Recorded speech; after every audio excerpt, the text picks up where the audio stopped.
Bonjour les taureaux, bienvenue sur votre nouvelle vidéo des énergies. J'espère que vous allez bien et que vous êtes en forme. Alors, pour ce tirage, j'ai utilisé pour les énergies générales le Scapini, le tarot Scapini. Pour le professionnel, on va avoir l'Oshozen Tarot. Pour le sentimental, j'ai changé un petit peu. J'ai pris l'oracle des miroirs, ensuite toujours le 77 et ses messages. L'oracle de la douce sagesse, l'oracle divinatoire d'Algariel, les anges de l'amour et enfin on terminera par une carte de l'oracle de la spiritualité. Alors je me permets de vous rappeler que ce tirage il est général, il ne peut pas correspondre à tout le monde, c'est normal. Donc dans ce cas je vous invite à aller voir votre ascendant ou votre signe lunaire ou simplement c'est pas moi qui dois vous donner un message. Ça c'est pas grave non plus. Alors hop, on remet ça bien en place, on va regarder pour vous les taureaux, qu'est-ce qu'il y a? Alors, on commence avec la papesse. Alors, la papesse, c'est une femme qui est tout en discrétion. C'est une énergie qui est, pour moi, dans la prise de recul, dans l'observation. On n'est pas du tout dans l'action. On est plutôt dans la passivité, la réflexion, l'intériorisation, la canalisation. Voilà. Par contre, ça révèle une intelligence quand même qui est quand même assez haute, puisque on est capable de recevoir des messages d'en haut pour les écrire en bas. Alors on n'est pas dans la transmission non plus avec la papesse. La papesse c'est quelqu'un qui garde pour elle, à la différence du pape qui lui va recevoir des messages et va les transmettre en tant qu'enseignant finalement à d'autres personnes. La papesse, elle va prendre, elle va garder pour elle, elle est dans le secret, elle est dans vraiment cette prise de recul, hein, c'est important. Donc je pense que vous aussi les taureaux, vous allez être un peu plus discret que d'habitude. Vous allez essayer de concilier en fait les deux pôles, votre masculin, votre féminin sacré. Et du coup, bah voilà, vous allez être dans une réflexion. Ensuite, on a la tempérance. Alors la tempérance, on a deux arcanes majeures hein, qui sont super jolies d'ailleurs, puisque la tempérance, c'est une énergie qui elle aussi, elle est toute en douceur, elle est toute en discrétion. C'est celle qui vous demande de mettre de l'eau dans votre vin. C'est celle qui vous demande de réfléchir avant de parler et dire n'importe quoi, par exemple. C'est celle qui va aussi parler voilà, avec douceur, qui va attendrir une situation un peu délicate, qui va pousser au dialogue plutôt qu'à la réactivité disproportionnée. Enfin, voilà, on va avoir... là, on a deux énergies qui sont très douces. Ensuite, la tempérance, c'est également une énergie de protection. Donc voilà, ça peut être quelqu'un, votre ange gardien ou votre guide qui est là, qui vous protège en ce moment. Ah, donc faites attention aux synchronicités qui peuvent être communiquées. Hein. Pour moi, la tempérance, elle donne des messages. Elle est beaucoup dans la communication, contrairement à la papesse d'ailleurs.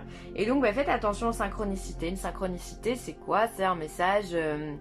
de l'au-delà, c'est par exemple une plume qui va tomber par terre, c'est une musique qu'on va entendre tout le temps et on va dire tiens c'est bizarre, chaque fois que j'allume la radio, je tombe sur cette musique, ça va être un prénom qui va revenir régulièrement, ça va être une pièce de monnaie qu'on trouve par terre, enfin il y en a plein, ils ont plein d'idées, il n'y a pas de... Là ils ont des ressources extraordinaires pour nous faire comprendre le message, les heures miroirs aussi, ça fait partie des synchronicités.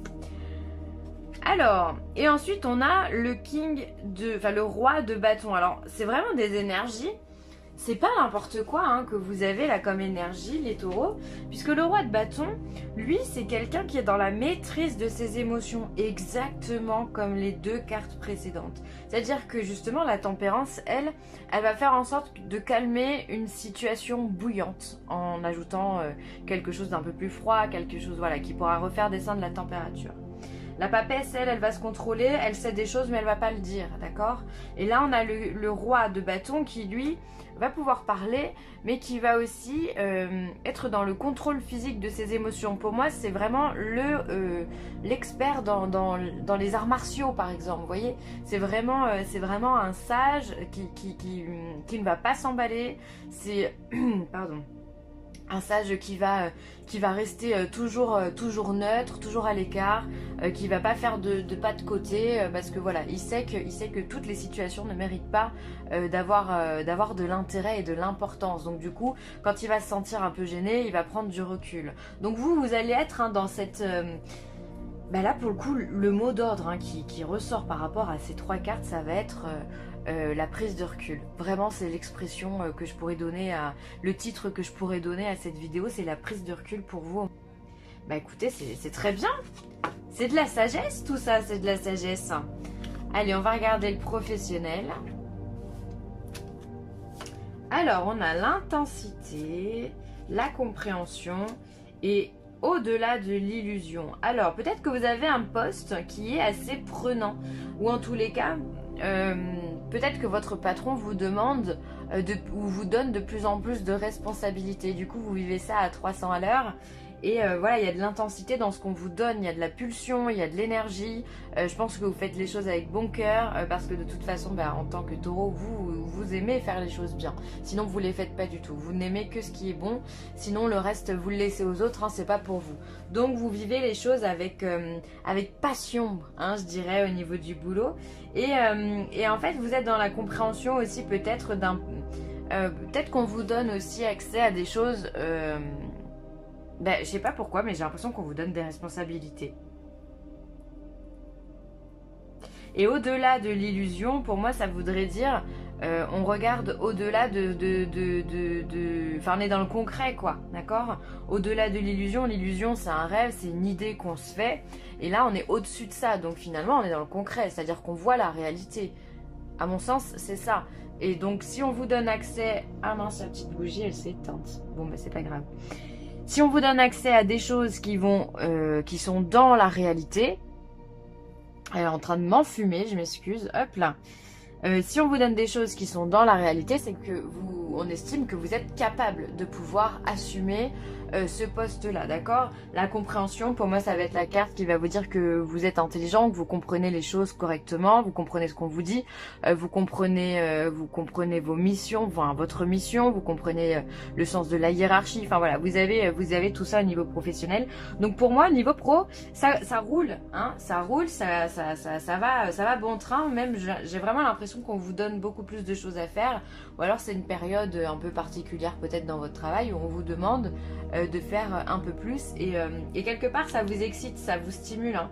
C'est pour ça que vous vivez les choses avec intensité. Ouais.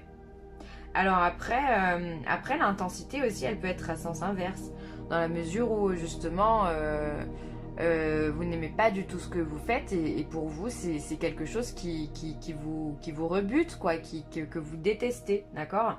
Et là vous êtes en train de comprendre que justement bah, il va falloir passer à autre chose.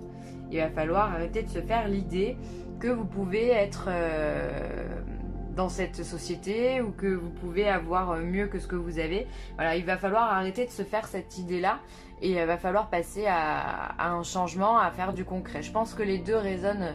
Il y a soit ceux qui vont progresser, soit justement ceux qui vont prendre la décision justement d'arrêter de rêver, entre guillemets, pour pouvoir avoir autre chose, chercher autre chose soit dans un autre service, soit dans une autre boîte, une autre société. En tout cas, vous êtes en train de comprendre que justement les choses ne peuvent pas durer dans cette mesure-là, et donc dans ce cas, il va falloir aller voir ailleurs. Voilà. En tous les cas, vous êtes en train de réfléchir à tout ça, et vous y réfléchissez encore une fois avec intensité, hein. C'est pas une petite réflexion pour ceux qui sont dans ce cas-là, c'est que les choses, entre guillemets, l'heure est grave. Allez, hop. Il y a les deux cas de figure. Quoi qu'il arrive, si vous êtes au top dans votre vie professionnelle, tant mieux. Et si vous êtes de ceux qui devaient changer de travail, bah écoutez, ça peut être que du mieux. Quand on part de tout en bas, on peut que monter. Donc voyez ça comme quelque chose de positif au lieu de vous dire oh là là, faut que je change et comment je vais faire et tatati et tatata. Dites-vous que simplement, quand on est en bas, et ben on peut faire que monter. Voilà. Alors, sentimentalement parlant, on a un bouclier, on a de l'argent et on a de l'amour. Alors, est-ce qu'on ne serait pas dans une situation où justement on n'ose pas tout donner? On se protège un petit peu, peut-être parce que vous avez de l'argent, peut-être qu'il y a de l'argent en jeu, et du coup vous vous protégez. Vous êtes ce personnage ici qui mettait ce bouclier au-dessus de votre tête pour pas être mouillé, pour pas être vu, pour pas être reconnu. Enfin voilà, il y a plein de significations à ce terme bouclier. Mais en tous les cas, pour moi, c'est une protection qu'on se met, peut-être pour pas se donner à fond dans une passion, parce qu'il y a une peur. Si on met un bouclier, c'est qu'il y a une peur derrière. Donc ce qui est intéressant de savoir dans ce cas-là, c'est pourquoi vous avez peur, de quoi vous avez peur. Est-ce que cette peur, elle est raisonnable? Parce que mine de rien, derrière, il y a l'amour. Donc est-ce que vous n'êtes pas en train de mettre des barrières par rapport à une personne qui vous aime tel que vous êtes, simplement parce que, je sais pas, vous avez de l'argent ou autre? Ou vous n'osez pas vous lancer?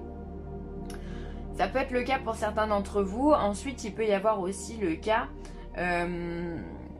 peut-être qu'il y a eu une déception amoureuse, ou alors qu'il y a séparation pour certains, où il y a eu séparation pour certains en amour, et du coup maintenant vous êtes plus dans la protection, d'accord, dans la protection de vos biens, dans la protection de votre argent, donc du coup peut-être que vous êtes un peu réfractaire à rencontrer d'autres personnes parce que vous avez été déçu en amour par quelqu'un, soit qui vous a tout pris, soit avec qui vous étiez amoureux et que ça ne l'a pas fait. Il y a mille et une raisons, mais voilà. Pour moi, il y aurait ces deux cas de figure. Quelqu'un célibataire qui justement ne voudrait pas tout donner parce que vous avez peur de vous réengager, par peur de perdre vos biens. En fait, c'est l'argent, c'est les finances, mais c'est aussi le matériel. Et d'autres pour qui, justement, peut-être que vous vous protégez, mais pas de la bonne personne, parce que cette personne-là, on vient vous dire qu'il y a de l'amour. Donc si vous êtes dans cette protection, essayez justement de baisser le bouclier, de relever la tête, passer la tête par-dessus le bouclier, essayez de voir ce qui se passe réellement, au lieu de faire toute une illusion, tout un monde de ce qui n'est pas. Donc voilà. Et si vous êtes dans ce cas-là, il faut trouver la solution pour se débloquer. Pourquoi vous avez peur? D'accord? Et c'est pareil pour les célibataires, même si vous n'avez pas envie de vous rengager, il faut bien se dire que vous n'allez pas rester comme ça toute votre vie. C'est-à-dire qu'il va falloir avancer. D'accord? Si vous voulez rencontrer l'amour, il va falloir justement faire tomber ce bouclier, faire tomber le mur.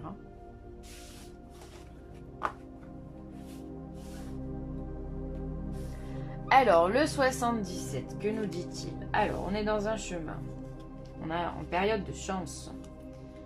Ça, c'est vous. Là, on a le printemps. Votre tirage ressemble, je trouve, assez aux vierges, il me semble. Vous irez voir si ça vous parle. Il me semble que c'est les vierges. On a le bateau, la nuit, et ensuite on a la soudaineté. Ok. Alors, pour moi ici, la carte la plus importante justement, c'est que c'est la carte de la chance. Ici, vous rentrez dans une période justement qui est propice à la chance. Quelque chose qui va vous faire évoluer. Ça, c'est vous directement. Donc, c'est même pas des gens autour de vous, un entourage autour de vous qui va avoir de la chance. C'est vraiment vous qui êtes en relation directe avec cette notion de chance, de réussite, de concrétisation, d'opportunité, de choses, bim, on claque des doigts, on obtient. C'est voilà, vous êtes vraiment dans ce chemin-là. Alors ensuite, on a ici le chemin, on a le printemps également. Le printemps, c'est la carte justement, pour vous c'est propice, parce que c'est bientôt votre anniversaire. Donc c'est une période qui va être propice pour vous, d'accord? Vous allez rentrer dans votre soleil très bientôt en astrologie. Et donc du coup, vous allez rentrer dans ce nouveau vous, quoi, parce que finalement le printemps c'est quoi? C'est le renouveau, c'est la petite fleur, c'est le petit bourgeon qui va sortir les belles pétales. Donc vous rentrez vraiment, on sent que ce chemin il est pris vraiment en période de printemps. Alors sachant que le printemps commence le 21, peut-être que ça vous parlera plus. Okay, ça veut pas dire que vous allez être poissard jusque là, au contraire, c'est qu'il y a des prémices dans tout ça. Mais voilà, pour moi cette période elle est symbolisée ici par le printemps. Ensuite ici on va avoir le printemps, la nuit, le bateau. Peut-être que justement ça va vous donner envie de prendre du recul. Encore une fois, pourquoi je dis ça? Parce qu'on a la carte de la nuit. La carte de la nuit pour moi c'est la carte du retrait. On aurait la carte de la lumière, la carte du jour. on aurait envie de s'exposer devant tout le monde. Et là, c'est pas du tout le cas, vu qu'on va se mettre en retrait. Et d'ailleurs, on l'a vu avec les 3 cartes de tarot, on est dans la maîtrise. Et je vous ai dit, la prise de recul est hyper importante pour vous. Et là, on voit que c'est central aussi ici. Donc finalement, au printemps, vous allez prendre du recul. Et ensuite, on a la carte du bateau qui, pour moi, dit partir. Donc partir en silence, partir en discrétion, donc prendre du recul. Pour moi, ça a tout son sens. Ça peut être aussi vouloir faire un voyage, peut-être seul ou avec peu de monde, en tous les cas pour vous changer les idées, pour vous aérer l'esprit. C'est possible que vous ayez envie de partir, hein, d'accord? Encore une fois, cette carte de bateau, elle touche la carte du consultant, donc pour moi c'est en lien direct encore une fois avec vous. C'est pas votre entourage ou c'est pas quelqu'un qui pourrait, ok? C'est vous. Vous avez besoin de partir. Bon. Et ensuite ici on va avoir la carte de la chance, la carte de la nuit et la carte de la soudaineté. Pour moi là la chance elle va vous être donnée au moment où vous y croyez le moins. Encore une fois cette carte de la nuit on a rarement des opportunités quand on dort ou en tout cas la nuit. Sauf si vous sortez et que vous êtes somnambule ou que voilà vous êtes insomniaque ou je ne sais quoi. Mais voilà, il y a rarement des opportunités. Donc pour moi, ça va être vraiment le moment où peut-être il y a blackout dans votre tête, vous voyez plus rien. Justement, là, l'opportunité va vous tomber dessus de façon très soudaine, très rapide. D'accord? Quand on a la soudaineté, c'est bim. C'est voilà, on s'attend pas, ça tombe dessus quoi. Voilà. Donc ça peut être une somme d'argent qui vous est donnée, ça peut être une somme, si c'est une somme d'argent, ça peut être une somme d'argent suite à une perte d'ailleurs, hein, vu qu'on a cette carte-là. Si vous êtes dans l'attente d'un héritage ou d'un procès, ou ça peut être aussi un licenciement qui vous donne justement l'opportunité de faire d'autres choses. Ça peut être vous, votre démission ou la vente d'une maison. En tout cas, on gagne de l'argent parce qu'on se sépare de quelque chose. C'est possible aussi, d'accord? Et ça peut être une prise de décision justement, encore une fois très rapide. On l'a pas vu venir. Hein. Eh ben dites donc, c'est quand même vachement bien hein, votre signe les taureaux. Hein. Alors, prière. Donc là, encore une fois, on vous parle de prière, on vous parle de recueillement, prendre du temps pour soi, d'exprimer ses désirs. Encore une fois, peu importe à qui vous vous exprimez, on sait très bien que c'est quelque chose qui est au-dessus de nous. Mais voilà, vous avez besoin de vous recueillir et d'exprimer très clairement ce que vous voulez que l'univers vous apporte. Ça, c'est très important. Ensuite, ici, on a la carte 23, pardon. C'est la carte de la corde. Alors, cette carte de la corde, elle peut vouloir dire que parfois, vous allez vous vivre des moments d'instabilité. Voilà, le but du jeu, c'est quand même, on a une corde ici qui semble bouger, d'accord, et on n'arrive pas à l'attraper. Le but du jeu, c'est d'attraper la corde et de la tirer vers nous et qu'elle ne bouge plus, qu'elle soit statique. Là, on voit qu'elle est vraiment en mouvement, donc il pourrait y avoir de l'instabilité, il pourrait y avoir des gens ou des situations qui justement essaient de vous faire un petit peu vriller par rapport à la maîtrise que vous avez, comme on l'a vu précédemment. Je vous montre du doigt, mais vous ne voyez pas, avec les cartes du tarot.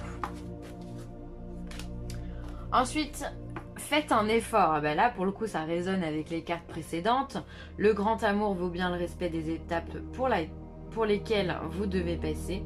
Faites un effort et oui, sortez de votre coquille. Enlevez cette coquille, enlevez cette carapace. Pourquoi vous protégez comme ça? Là, il y a quelque chose à faire. Hein. Il y a quelque chose à faire. Donc là, on vous demande, pour ceux qui sont dans la position d'être en couple, mais on se protège à 3000% de la personne parce qu'on a peur d'avoir de la peine, on vous dit de faire un effort. Sortez la tête de votre coquille parce que sinon, justement, la personne, elle peut partir. Hein. Et là, vous aurez quand même de la peine. Donc finalement, l'un dans l'autre, on retombe sur la même chose. Et ensuite, on a, la carte du karma. Je vais vous la lire. Alors, une personne du passé ressurgit dans votre vie. Cela vous donne l'opportunité de gérer les choses autrement que vous ne l'aviez fait autrefois. Restez bien ancré dans votre pouvoir, puis demeurez aussi dans la lumière de l'amour. L'univers vous présente une nouvelle occasion de dissiper un karma persistant lié à cette relation. D'accord. Alors justement, si ça peut résonner cette dernière phrase elle peut résonner avec la relation sentimentale.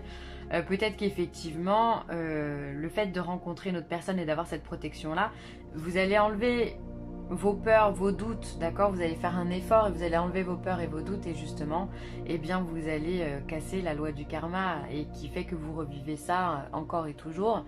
Et donc, du coup, vous allez vous libérer de cette peur-là et ça, c'est un grand, grand pas. Ensuite, on vous dit bien que vous allez avoir des opportunités. On vous demande de bien rester ancré également. Comme on l'a vu ici, vous l'êtes ancré de toute façon, les taureaux, il n'y a pas de souci. Et ensuite, on vous parle également d'opportunités. Comme on l'a vu tout à l'heure, la chance et les opportunités, elles sont là pour vous. Voilà les taureaux, je vais m'arrêter là. J'espère que cette vidéo vous aura plu. N'hésitez pas à partager, à liker ou à commenter. C'est toujours un très grand plaisir.